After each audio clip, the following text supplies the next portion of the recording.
There are truths that hurt more than lies, truths we prefer not to face. Today, we will navigate together in those deep waters that almost no one dares to explore. Have you ever wondered why some people always seem resentful toward the world? Why certain gazes hide hatred toward those who have what they couldn't achieve? Friedrich Nietzsche saw it with brutal clarity. So brutal that more than a century later, we still avoid looking at it directly. Because his ideas aren't comfortable. They don't allow you to hide behind false virtues. They force you to look in the mirror without self-deception.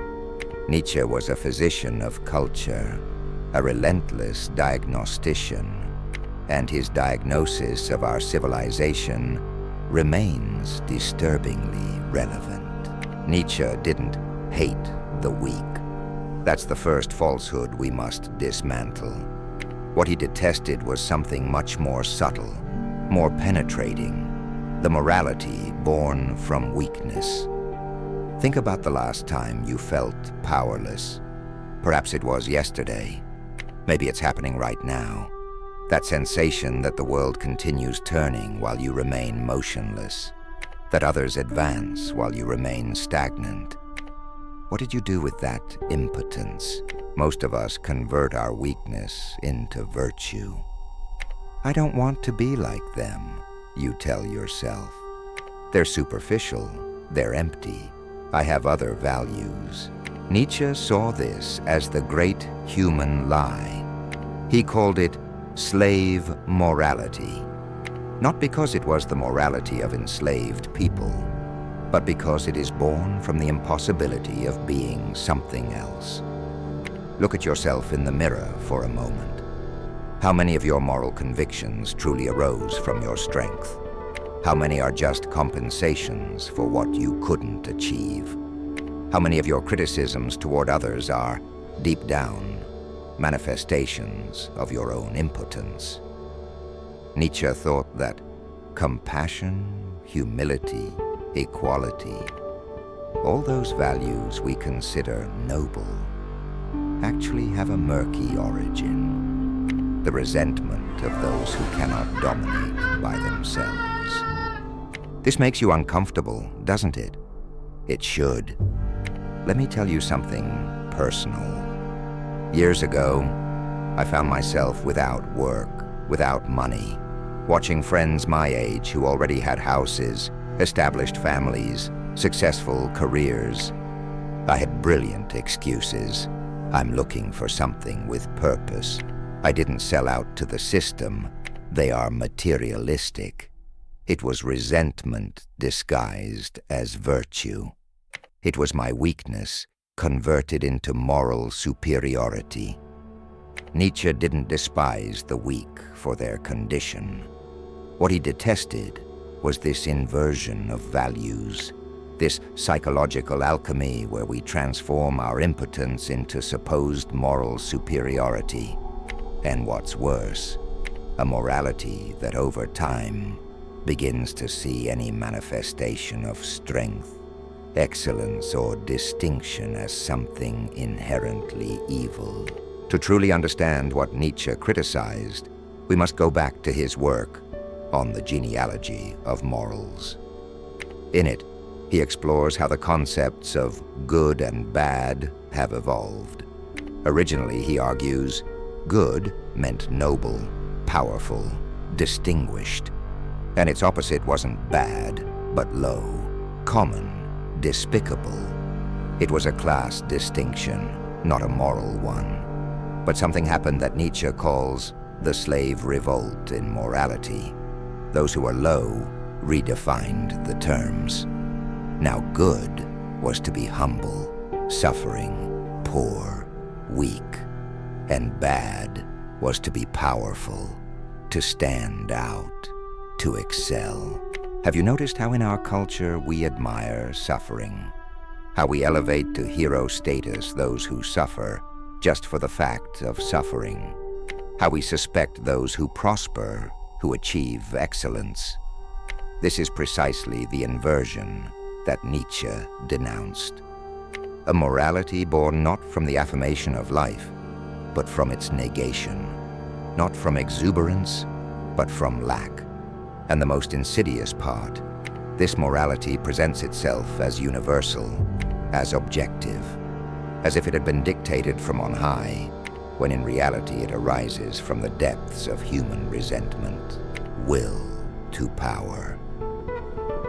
You've probably heard this phrase before, probably misinterpreted. It's not about dominating others. It's about dominating yourself. About overcoming your own limits.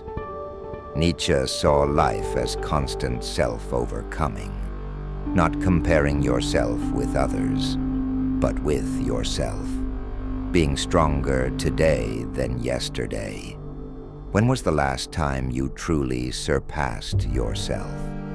When was the last time you destroyed a part of yourself to build something better? The problem isn't being weak. The problem is staying there, justifying it, and worse yet, converting it into virtue. Let me be brutally honest. Much of what you call your values are just justifications for not facing your fears. Imagine this. A person who has repeatedly failed in their ventures says that money corrupts. Another who has never managed to stand out proclaims that humility is most important. Someone incapable of physical discipline celebrates that what's inside is what counts. Do you see the pattern? Morality as a refuge for weakness. It's not that these statements are inherently false. Money can corrupt. Humility can be valuable. What's inside does matter. But the origin of these convictions makes all the difference. Do they arise from your experience, your strength, your abundance? Or are they mere justifications for your inability? The will to power is precisely this: the strength to question yourself, to not deceive yourself, to not succumb to the temptation of disguising your weaknesses as virtues. God is dead, and now we can only look to the herd to know what to do. How many of your decisions do you really make for yourself? How many are simply to fit in, to not be judged, to feel part of the group? The deepest weakness is renouncing your own judgment, delegating it to what will they say. Think about it. From childhood, we're taught to follow rules we don't question. We're rewarded when we please and punished when we defy. And so slowly, we stop creating our own values. We adopt those of the herd. The first task of man is to become an individual, said Jung, a thinker who worked on the foundations that Nietzsche established. But how many truly achieve that individuality? How many manage to detach themselves from group thinking? Look around you.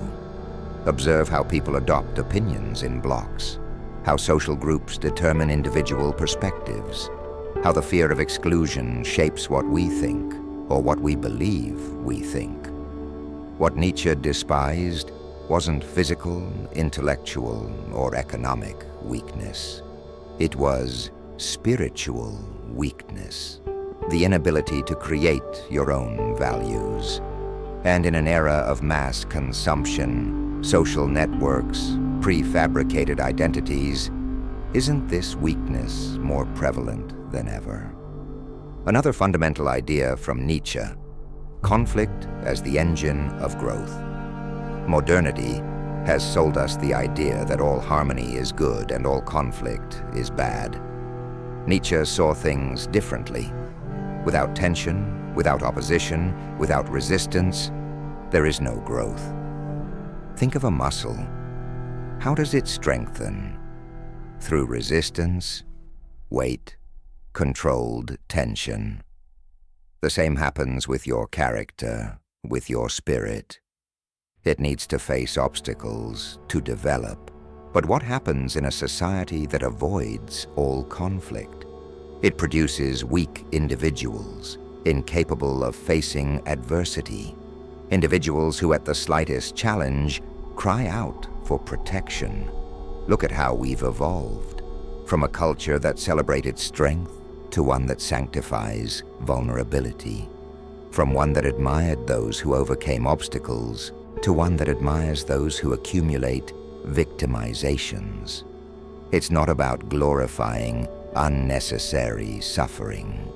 It's about recognizing that without difficulty, without challenge, without something to overcome, we atrophy spiritually.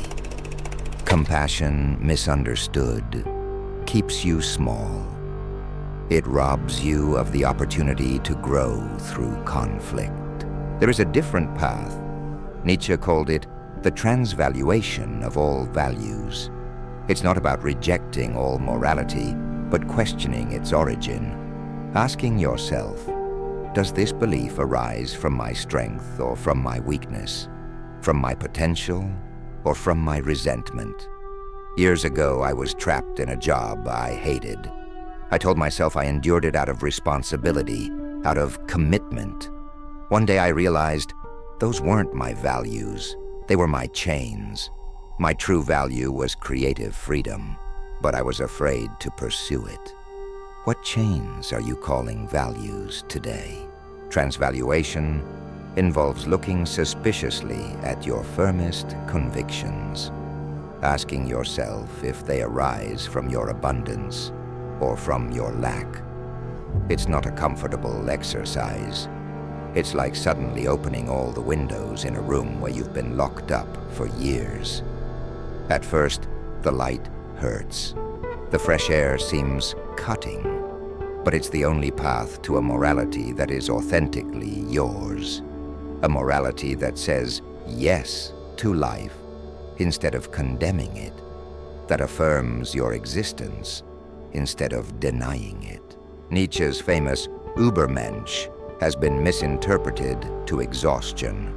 It's not a physically superior being, much less a justification for racial superiority. It's one who has overcome the resentful human, who creates values from strength, not from weakness. The Superman is not an unattainable goal. It's a process. It's overcoming each day your resentment, your victimhood, your tendency to justify your weaknesses. Do you know that feeling? That little voice that whispers excuses for not facing what's difficult?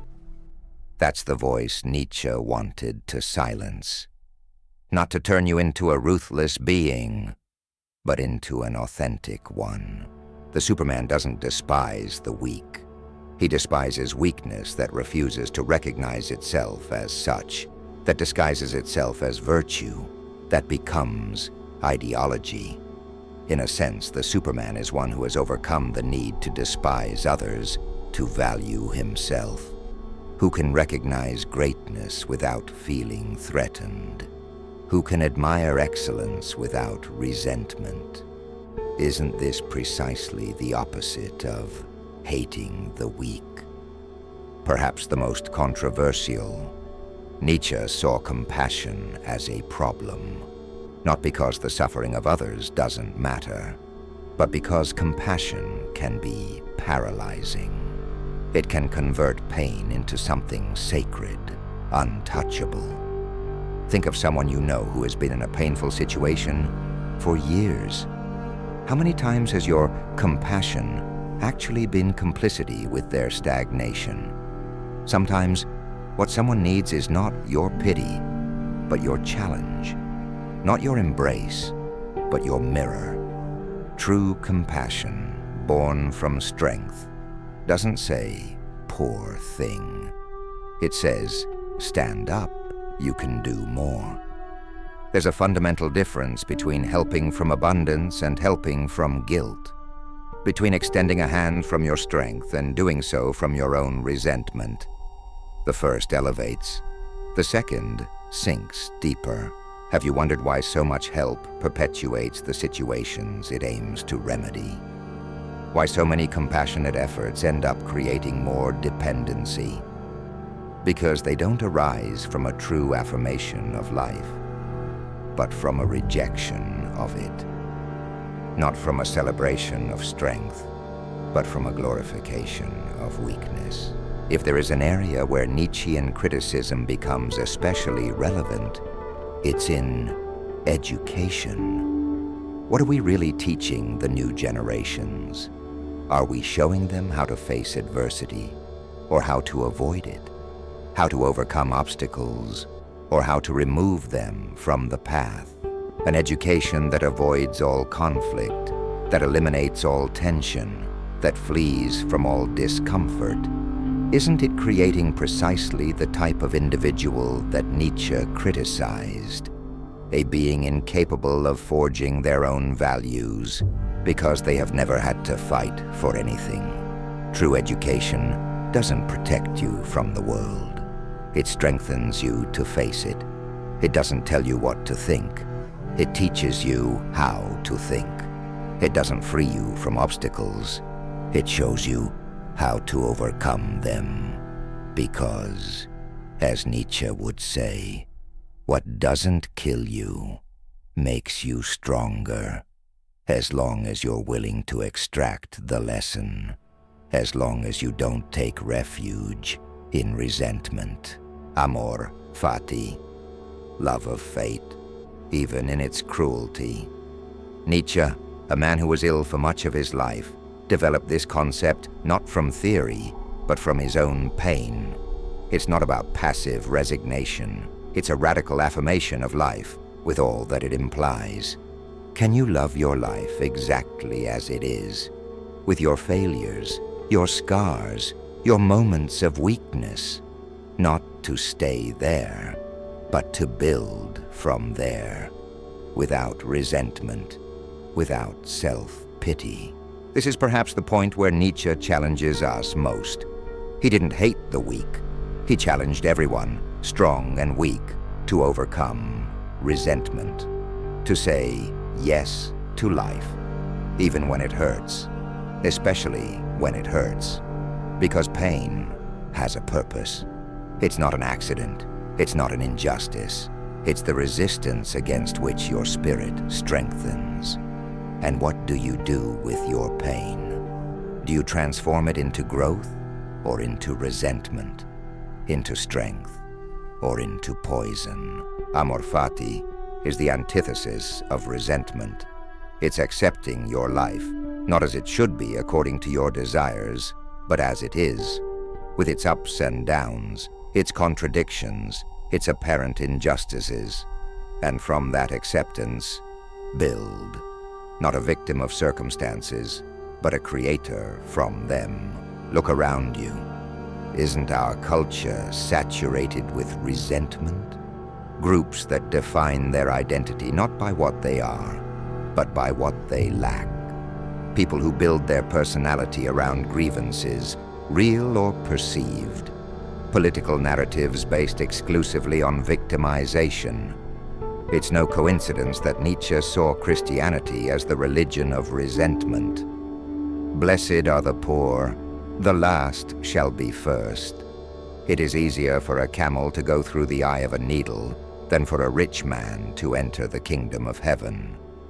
Aren't these the seeds of a morality that converts weakness into virtue and strength into sin? And today, in secular version, aren't we still reproducing the same pattern? Aren't we still sanctifying those who suffer for the mere fact of suffering?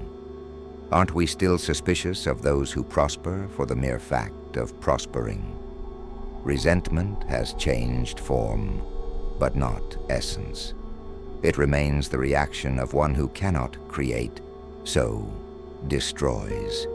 Of one who cannot rise, so tries to bring others down. Nietzsche didn't hate the weak. He hated weakness that refuses to recognize itself as such, that disguises itself as virtue, that judges others' strength as evil. He hated resentment converted into a moral system, impotence disguised as ethical superiority. I propose an exercise. Tomorrow, upon awakening, ask yourself before each decision, am I choosing this from my strength or from my weakness?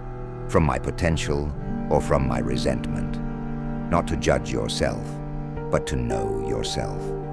Because Nietzsche's true legacy is not contempt for weakness, but the radical invitation to honesty with oneself, to look within and ask, how much of what I believe, what I value, what I defend, truly arises from my abundance, and how much from my lack?